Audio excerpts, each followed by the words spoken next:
네, 벌써 29강째입니다. 이제 끝자락이 이제 서서히 보이기 시작하는데요. 물론 보조지표 부분이 상당히 어려울 수도 있습니다. 하지만 기본적인 기술적 분석은 거의 마무리 단계에 접어들고 있으니까 여러분들께서도 조금만 더 힘내셔서 기술적 분석의 완벽한 대가가 되시길 바랍니다. 오늘부터 배울 부분은요, 패턴 분석입니다. 물론 앞부분에 패턴 분석 배웠어요. 사실은 여러분들께서 이제 캔들 놓고 배우실 때 그것이 캔들로만 이해되실 수도 있겠습니다만 캔들 자체도 패턴이 되죠. 그래서 동양식, 일본식 그 패턴의 분석이다라고 한다면 지금부터 배울 내용은 우리가 흔히 얘기하는 패턴이 되는데요. 서양식 패턴입니다.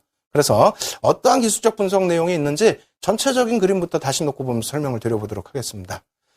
지난번에도 놓고 보여드린 내용이에요. 기술적 분석의 종류인데 어떻게 되어 있죠? 추세 분석 우리가 계속 배웠었죠? 추세 분석 부분은 이평선이 가장 중요한 거고요. 이평선을 위해서 저항선, 지지선을 함께 공부를 한 겁니다. 이 부분 이제 완전히 마스터 다 끝났죠. 내일 마지막 복습 진행하면 끝이 나는 거고요. 패턴 분석은 일본식 캔들도 상당히 깊게 여러분들께 설명을 드렸고요. 그리고 이제 서양식 패턴 분석인데 역시 다음 주면은 서양식 패턴 분석까지 끝날 것 같습니다. 그리고 지표 분석은 주가와 수급 부분이죠. 그 부분은 지난번에 한번 잠깐 여러분들께 언급드리고 한 2강, 3강 정도만 진행을 해드렸어요. 그런데 이 부분은 지표 분석은 좀 깊게 들어갈 가능성이 있습니다. 그리고 보조지표 부분도 같이 해석을 해야 되겠죠. 그래서 일단 다음 주까지 패턴 분석 진행하도록 할 테니까요. 그 부분에 대해서 여러분들도 예습도 조금씩 하시고 그리고 올려드리는 자료 다운받으셔서 복습도 꼭 하시기 바랍니다. 아시겠죠? 자, 패턴 분석이란 무엇이냐? 주가의 흐름을 과거 데이터의 기준이 되겠죠, 사실은. 그래서 정형화를 해서 확률적으로 발생 가능성이 높은 흐름을 향후에 예측을 한다. 이런 내용입니다. 그러니까 이렇게 좀 놓고 보면 좀 어려우신가요? 어찌됐건 과거에 어떤 움직임이 있었는데 그러한 흐름이 향후에도 나올 가능성이 있다. 그것을 놓고 이제 대응을 하자. 이렇게 말씀을 드리겠고요. 종류로는 크게 2가지죠. 어떤 것이든 추세도 마찬가지고 추세도 지속형이 있고 반전형이 있잖아요. 마찬가지입니다. 패턴 부분도 캔들 놓고 배우신 것처럼 지속형 패턴이 있고요. 그리고 반전형의 패턴도 있습니다. 그래서 우리가 중요시 놓고 보아야 될 부분은 어떤 거죠? 사실상은 지속형보다는 반전형이 조금 더 중요할 수 있습니다. 물론 지속형 기준도 상당히 중요하겠지만은 이 부분은 그 반전형 패턴보다는 조금 약해요. 신뢰도 부분도 조금 약한 부분이 있기 때문에 이번 주 배울 부분에 있어서는 조금 가볍게 이해만 하시고 넘어가시면 될 것 같습니다. 그래야 이번 패턴이 좀 쉽게 받아들여져야 반전에서 조금 깊게 들어가더라도 여러분들이 좀 이해하실 수가 있겠죠. 자, 그렇게 놓고 보시고요. 지속형 패턴과 그리고 반전형 패턴이 어떤 것이 있는지 살펴보도록 하겠습니다. 일단 지속형 패턴이라는 것은 말씀드린 것처럼 이전의 주가 흐름대로 가겠다는 거죠. 가는데 중간에 이제 흔들리는 모습이 나온다든가 했을 때에도 다시 이 패턴 이후에 지속형이 나온다. 요것을 우리가 패턴을 알아야만 추세 부분을 대응할 수가 있겠죠. 그래서 패턴을 놓고 보면서 추세 부분을 이해하는 그런 과정으로 놓고 보시면 되겠습니다. 종류로는 삼각형 가장 많이 표출되는 부분이에요. 그리고 깃발형, 페넌트형, 쐐기형 이렇게 있는데 이러한 부분들이 사실상은 정형화되어 있지는 않아요. 이론적으로는 정형화되어 있지만 실제 차트에서는 우리가 각각의 기준점에 따라서 그리기 나름대로 많은 부분이 차이가 발생됩니다. 이것이 깃발형이냐 혹은 페넌트형이냐 혹은 쐐기형이냐 물론 기준점은 있어요. 기준점은 있지만 약간씩 변형돼 있죠. 그리고 완벽하게 나 지금 쐐기형이니까 이렇게 이해하세요. 시장의 흐름이 그렇진 않죠. 그래서 여러분들이 전체적으로 이해하시고 넘어가시는 측면 그리고 이 정도의 패턴이 구성이 된다면 어떻게 대응할지 이 정도로 이해를 하시고 넘어가시면서 대응하신다면 충분하리라 말씀을 드리겠습니다. 그리고 직사각형과 다이아몬드형도 있는데 이것도 가장 흔한 패턴입니다. 뒷부분에 자세하게 설명을 드리도록 할게요. 그리고 이제 중요한 부분은 사실상은 반전형 패턴이에요. 다음 주에 배울 반전형 패턴인데 그러한 이유는 추세 부분이 바뀔 수가 있기 때문에 차익 실현 여부, 특히 바닥에서 돌려지는 우리가 캔들로 얘기했을 때도 바닥에서 뜨는 망치형이라든가 샛별형이라든가 그죠? 이러한 샛별형이라든가 이러한 부분을 포착을 해서 대응한 것처럼 마찬가지입니다. 패턴 부분도 바닥 패턴이 나오게 되면은 그 부분을 적극 공략을 하셔야 되고요. 그리고 여기서 나오는 교과서적인 그 패턴 모양이 아니더라도 여러 가지 또 패턴이 있습니다. 추가적인 부분 수업을 진행해 드릴 거고요. 그리고 이 부분에 대해서는 이름을 너무 또 어렵게 외우실 필요는 없다. 이렇게 설명을 드리도록 하겠습니다. 그럼 오늘 부분은요, 지속형 부분부터 차분하게 놓고 배워보도록 하겠습니다. 굉장히 좀 쉬울 거예요. 자, 이렇게 놓고 보시면요, 지속형 패턴은 앞서 말씀드린 것처럼 어떻게 된다고요? 진행 중인 주가가 그대로 뭐 계속 진행될 거다. 다만 지금 잠시 멈췄는데 이것이 반전이 아니고 지속형이니까 그 부분에 대해서 염두에 둬라. 이런 겁니다. 그러면 하락 추세라면 어떻게 되죠? 정리, 상승 추세라면은 눌린 구간 때 뭐 비중 확대라든가 혹은 뭐 편입 비중이 꽉 차 있는 상태라면은 일정 부분은 좀 견디자. 기간 조정 견뎌내자. 이런 해석을 하시면 되겠습니다. 추후 주가 추이를 지속시키기 위한 패턴이 형성되는 부분이고 반전형 대비해서는 중요한 부분이 비교적 기간이 짧죠. 짧고 그다음에 영향력도 일시적이고 신뢰도도 낮다라는 그러한 단점이 있습니다. 자, 이렇게 놓고 보시고요. 첫 번째 어떤 게 있죠? 삼각형 패턴입니다. 우리가 흔히 배우는 패턴이에요. 삼각형 패턴은 사실상 그리기도 쉽고요. 그리고 어느 구간에서도 뭐 만들어낼 수가 있습니다. 만들어낸다는 건 내 기준점대로 내가 그리기 나름이거든요. 그래서 그 부분이 맹신할 수 있는 그 기술적인 분석은 아니에요. 그래서 어떠한 맥락에서 해석을 하는 건지 그러한 부분들 한번 놓고 보시면서 실전에서 여러분들 스스로 대응하시면 될 것 같습니다. 자, 놓고 봅니다. 삼각형 패턴. 차트에서 가장 자주 나타나는 패턴 중에 하나예요. 그리고 반복적 등락을 나타내는 동안 변동성이 축소된다. 그러니까 이런 삼각형이 아니고, 예? 아시겠죠? 삼각형 모양 자체가 꼭지점이 오른쪽으로 가는. 그래서 이러한 모습으로. 그래서 수렴 구간을 지나고 나서 그래서 이렇게 가는지 뭐 혹은 뭐 이렇게 갈지 혹은 뭐 이렇게 갈지 뭐 이러한 세 가지 패턴 정도가 이제 가장 주요한 패턴이 되는데 그러한 모습으로 변동성을 축소시켜 가면서 삼각형 모양을 맞추고 갖추고 난 다음에 이제 방향성을 나타내주는 흐름을 연출한다. 이렇게 보시면 되겠습니다. 그리고 삼각형의 이런 부분이 요거 좀 재밌을 거예요. 왜냐하면 여러분들께 이 자료를 보여드리기 위해서 저도 이제 제 머릿속에 있는 내용들을 정리를 할 거 아닙니까? 정리를 하는데 또 다른 부분에 있어서 참조 자료도 많이 놓고 봐요. 근데 그 그랜비르 법칙 해석 부분도 말씀을 드렸다시피 또 다우 이론 쪽에서도 말씀드렸다시피 번역 부분에 있어서 조금 오류가 있는 부분이 있고요. 그것을 잘못 날르는 경우도 있고요. 그리고 말 그대로 그냥 그 직역만 해놓고 제대로 의역을 안 해놓은 경우도 많이 있습니다. 그래서 이 부분 좀 놓고 해석을 한번 다시 여러분들이 들으시면서 이해를 하시고 넘어가시는 것이 이번 교육의 주요한 목적이다 이렇게 말씀드립니다. 이렇게 놓고 보시면은요. 삼각형의 상단 고점들을 이은 추세선은 강력한 저항선으로 형성된다. 좀 이해가 잘 안 되시잖아요. 뭐냐면 이 삼각형이 뭐 이런 모양으로 되든 혹은 이런 모양으로 되든 이 부분이 저항선이다 이 내용인데 그냥 글로만 보면 좀 이해가 안 된다는 부분이 되겠죠. 그리고 여기선 그나마 좀 낫습니다. 뒷페이지가 좀 애매한 그 내용들이 있는데요. 또 하단 부분은 역시 마찬가지로 이 부분이 어떻게 된다? 지지선으로 형성된다. 뭐 이러한 삼각형이면은 이 부분이 지지선이 된다는 내용이죠. 여기까지는 조금 이해가 되신다 할지라도 이런 건 좀 어떨까요? 저도 한참을 봤어요. 이게 뭔 소리를 하나? 무슨 내용일까? 이렇게 고민을 해보기도 했습니다만 일단 이거는 뭐 그나마 괜찮습니다. 최소한 4번 이상의 주가 등락이 있어야 된다라는 부분은 삼각형을 그린다 할지라도 그냥 이렇게 해서 이게 삼각형이다 이렇게 할 수는 없다라는 거죠. 최소한 고점 2번, 뭐 저점 2번이 형성되면서 그렇게 된다면 우리가 앞서서 저항선과 추세선 배울 때 어떻게 됐어요? 첫 번째 내려온 이 구간이 여기가 지지라인인지 어떻게 하냐고 제가 말씀을 드렸죠. 그래서 반등 나온 이후에 다시 밀려 내려올 때 여기가 지지라인이구나. 그래서 교과서적인 내용에서는 사실 여기를 지지라고 표현하는데 이거는 좀 아닌 것 같고 그 이후의 흐름에서 이런 거를 지지라인으로 또 저항도 마찬가지입니다. 첫 번째 구간은 이거 저항이라고 표현할 수 없죠. 두 번째 이것을 확인해야 저항입니다. 다시 얘기해서 삼각형 패턴의 부분도 최소한 4개의 주가 등락, 4개의 부딪히는 점은 있어야 삼각형 패턴의 기본이다. 기본 전제를 설정을 해두는 겁니다. 두 번째로는 밑변과 꼭지점으로 구성이 된다. 뭐냐면 아랫부분에 뭐 평행이던 혹은 이렇게 됐던 아랫부분이 형성이 돼 있고 추세 부분이 형성돼 있고 일직선 상으로 그 부분이 체킹이 되고 난 이후에 이 꼭지점이 있어야 삼각형으로 기준을 잡을 수 있다. 이 내용입니다. 이 부분 이해가 되시나요? 뭐냐면 주가의 흐름이 뭐 이렇게 움직이면 이게 삼각형이 안 나오겠죠. 변이. 그래서 이 부분이 서로 맞춰지는 그 흐름, 기준이 잡혀야만 삼각형 패턴으로 기본 전제를 깔아놓을 수가 있다라는 거고요. 마지막으로 이 부분도 조금 이해 안 되시는 부분이 있을 텐데 요거 자세히 설명드립니다.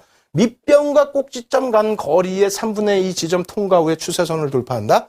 무슨 소리냐면은 자, 이거 어디서도 진짜 설명은 없을 거예요. 이런 부분이 많아요. 혼자 공부하시기 힘드신 부분인데 이렇게 있으면 뭐 이렇게 움직이잖아요. 그러면 무슨 얘기냐면 이 밑변 있죠? 요 밑에 변과 그리고 요 꼭지점 요 기준을 놓고 봤을 때 3분의 2 지점 만약에 여기서부터 스타트가 됐다면 여기까지는 진행이 돼야 최소 이 정도는 진행이 돼야 위로 가든 아래로 가든 추세가 형성된다는 겁니다.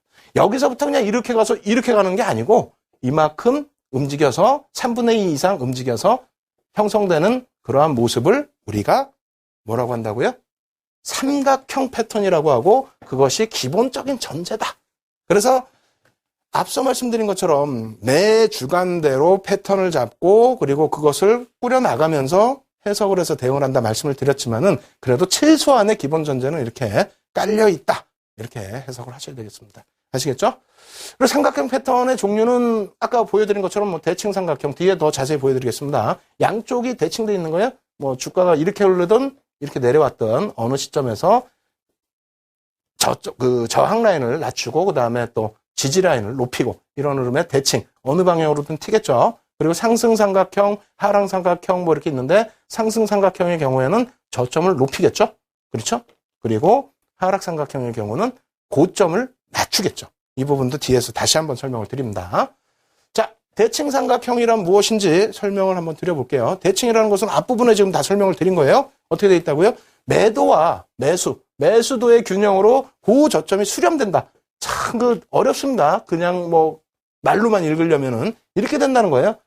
고점과 저점 부분이 한쪽으로 몰린다는 거예요.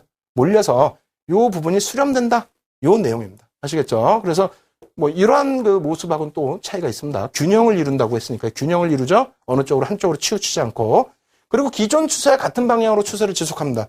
어찌됐건 우리가 배우는 게 뭡니까? 지금 지속형이잖아요. 지속형이기 때문에 만약에 밀려 내려오다가 이런 주가의 흐름이 연출이 됐다라고 한다면 여기서 이렇게 내려온다는 겁니다. 올라가다가 이러한 흐름이 연출이 됐다라고 한다면 당연히 여기서 위로 다시 간다는 겁니다. 아시겠죠? 똑같은 모양인데도 어디서 출발이 됐느냐에 따라서 달라진다. 그리고 약세장에서 하락 추세가 되겠죠. 그러면은 약세장에서 연출이 됐을 경우에 큰 폭의 하락, 강세장에서 연출됐을 때는 큰 폭의 상승 이렇게 연출될 수 있기 때문에 삼각형 패턴 치고는 그나마 대칭 삼각형을 조금 더 관심 있게 보실 수 있는 패턴이다. 이렇게 말씀드립니다. 자, 그림을 보여드리면 이렇게 돼 있죠. 이게 좀 이해가 되시려나요? 또 주가에서 이렇게 놓고 보려면 막 여기 꼬리 달리고 막 그러기 때문에 이런 데 꼬리도 있고요. 근데 일반적으로는 이제 꼬리와 꼬리를 연결하는 경우도 있습니다만 뭐 몸통으로 주로 이어 놓는 경우가 많죠. 그리고 몸통과 꼬리를 이어 놓는 경우도 있습니다. 그것은 이제 각각의 기준에 따라서 전략을 수립하시면 되겠고요. 가장 중요한 부분은 이제 이 부분이 되죠. 중간변 라인 정도, 이 정도의 위치의 범위가 아랫방향으로 가든 윗방향으로 가든 목표치 상승 내지는 하락 부분의 목표치 구간이 된다. 이해되십니까? 나중에 이제 이것은 실전 차트를 놓고 보면서 설명을 드릴 거예요. 그래서 이 추세 부분이 밑에서부터 시작된 흐름이다라고 했을 때 올라가는 폭이 이 정도 더 올라가서 최소한의 범위가 여기다. 위에서부터 떨어져 내려온 구간의 흐름이다라고 한다면은 똑같이 마찬가지로 이 정도의 범위를 똑같이 하락을 한다. 그것이 최소한의 범위의 목표치다. 이렇게 이해를 하시면 되겠습니다. 아시겠죠? 그렇게 놓고 보시고요. 그 다음에 상승 삼각형입니다. 뭐 좀 빠르게 진행해 드릴게요. 고점이 저항에 직면한다. 네? 고점이 상승 삼각형은 어떻게 될까요? 이렇게 되겠죠? 저점이 높아지고 고점은 이게 저항입니다. 못 뚫고 가는데 대신에 저점을 계속 높이는. 매수세 강화로 저점을 높인다. 이렇게 써 있죠? 그리고 주가 상승 과정에서, 네? 주가 이렇게 올라가는 과정에서 이런 흐름이 자주 나온다. 네? 어떻게 됩니까? 단기적으로 올라섰다가 이격을 줄이는 과정 속에서는 나오는 패턴입니다. 그렇게 해서 상승 목표치는 어떻게 됩니까?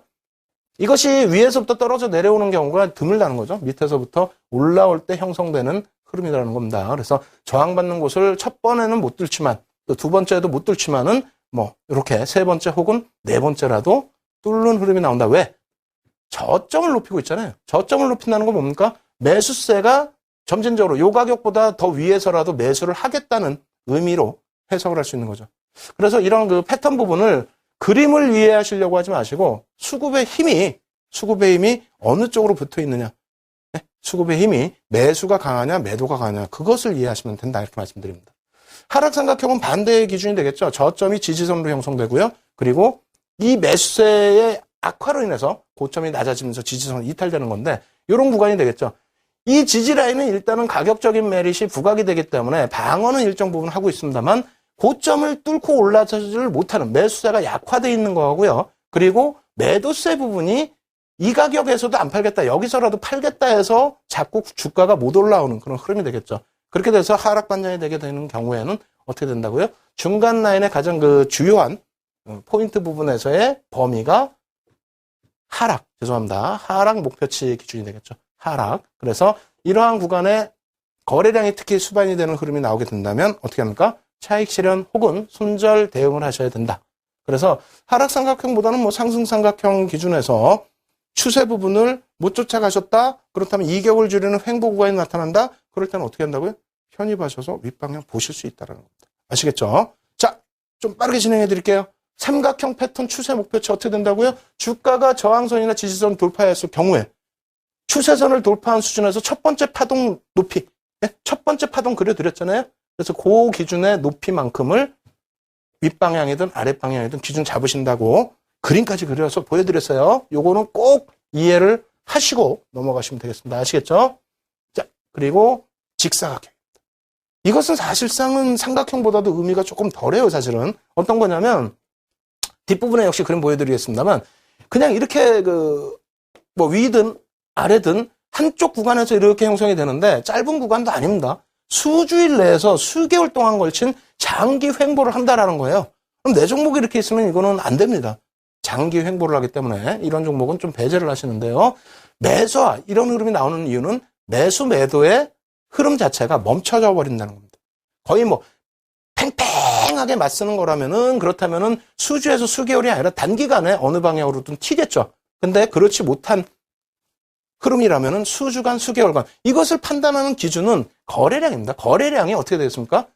예? 매도, 매수 세력이 없는 그러한 흐름이 되기 때문에 거래량이 죽어내려간다. 일정 범위에서 거래량이 갑자기 없어지면서 박스권을 형성한다. 그렇다면은 그것은 응집돼서 어느 방향으로 튄다는 것이 아니고 거래량이었기 때문에 장기 횡보로 갈 가능성이 있다. 수주에서 수개월.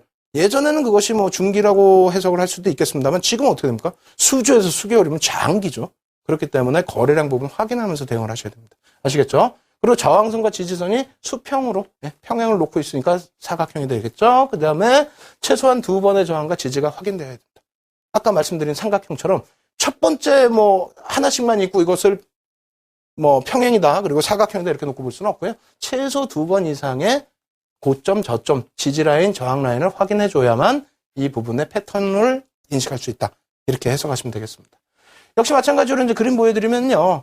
이렇게 되어 있습니다. 이렇게 만약에 박스권이 형성이 되는데 거래량은 줄어 있다라는 거죠. 거래량은 줄어 있는 상태가 되고 이 부분이 위로 만약에 움직인다. 추세 지속형이니까 바닥에서부터 올라오면 위가 되겠죠. 그렇게 된다면 이 박스 범위 정도가 예상 목표치, 최소 범위의 목표치다. 이렇게 말씀드릴 수 있겠고요. 하락형으로 내려온 패턴이라면은 이 밑에 범위가 마찬가지가 되겠죠. 이 범위가 하락 구간의 최소 범위의 기준점이 되겠습니다. 이렇게 해서 그 추세 지속형 부분은 직사각형까지 말씀을 드렸고 마지막으로 이제 하나 더 말씀을 드리면은 오늘 배울 내용에서요. 마지막으로 하나 더 말씀드리면은 다이아몬드형이 있습니다.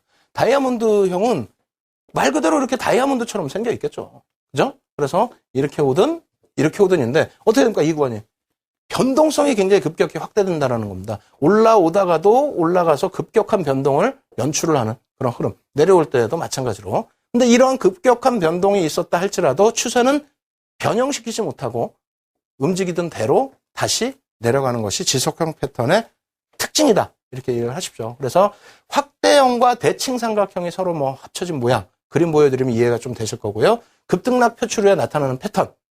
급등 이후나 급락 이후에 표출되는 패턴이다. 그리고 이 구간에서는 재차 그 거래량 자체가 일부 축소가 됩니다. 변동성이 또 축소가 되고요. 그러다가 다른 방향, 같은 방향으로 다시 움직여 줄 때는 변동성이 다시 확대됩니다. 아시겠죠? 요 패턴 내에 있을 때 변동성이 축소가 되는 거예요. 거래량도 점진적으로 이 패턴 내에 들어와서 이 범위에서는 거래량이 확대되겠죠. 그죠? 근데 그 이후의 흐름에서는 축소됐다가 다시 추세가 살아날 때 거래량이 늘어난다. 다시 얘기한다면 뭐 그림 보여드리겠습니다만 이렇게 되겠죠. 이 부분에 대한 전략을 잡으시려면 사실은 지속형이기 때문에 의미는 좀 없어요. 흔히 나타나고 그다음에 뭐 이 부분에 대한 신뢰도가 아주 높지는 않기 때문에요. 그런데 어찌됐건 이렇게 올라오다가 변동성이 일정 부분 확대가 되고요. 다시 축소가 되는 과정에 이것이 다시 그 예전 추세대로 상승 추세로 이어지기 위해서는 여기서 거래량이 실린다는 얘기입니다. 크게 실린다는 얘기예요. 그래서 위에서 내려올 때도 마찬가지고요. 밑에서 올라올 때도 마지막 수렴 구간에서 거래량이 터질 때, 수반될 때 당연히 하락 추세 종목이면 그 전에 잘라내셔야 되겠죠. 상승 추세 종목에서 다이아몬드형이 나오면은 마지막 구간에서 어떻게 됩니까? 거래량이 펑 하고 터지면은 그때 매수 구간으로 설정하실 수 있다. 이렇게 말씀을 드립니다. 다만 추세 지속형의 경우에는 계속 말씀드린 것처럼 신뢰도 부분이 다소 제한적입니다. 그렇기 때문에 여러분들께서는 오늘 배우시는 내용은 말 그대로 이해를 하셔야 되는데 그냥 넘어가시라는 얘기가 아니에요. 이해하신다는 건 뭐냐면 반전형을 우리가 완벽하게 하기 위해서는 예전 기준의 캔들이나 이평선 한 개짜리 막 이렇게 배울 때 상당히 깊게 기울기나 또 캔들의 생성 과정 쉬운 내용이지만 깊게 배웠잖아요. 그런 것처럼 그게 이해가 돼야만 그 다음 패턴을 이해할 수가 있습니다. 그래서 뭐 삼각형, 사각형, 다이아몬드형 이렇게 말씀드렸는데요. 쉽다 할지라도 다시 복습하시면서 그 내용들 여러분들 것으로 만드시기 바랍니다.